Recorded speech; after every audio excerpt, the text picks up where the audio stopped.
বন্ধুরা, কেমন আছো সবাই? আশা করি সবাই ভালো আছো। আলহামদুলিল্লাহ, সবার দোয়ায় আমরাও ভালো আছি।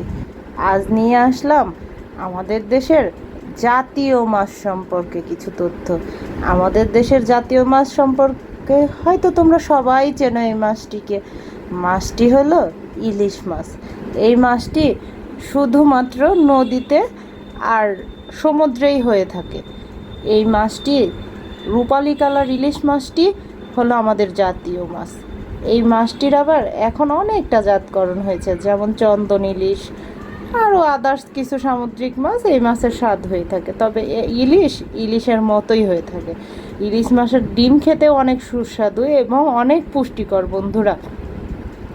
এই মাছটি সাইজে সর্বোচ্চ 3 কেজি পর্যন্ত হয়ে থাকে। যাই হোক বন্ধুরা, আজ এ পর্যন্তই। ভালো থেকো, সুস্থ থেকো।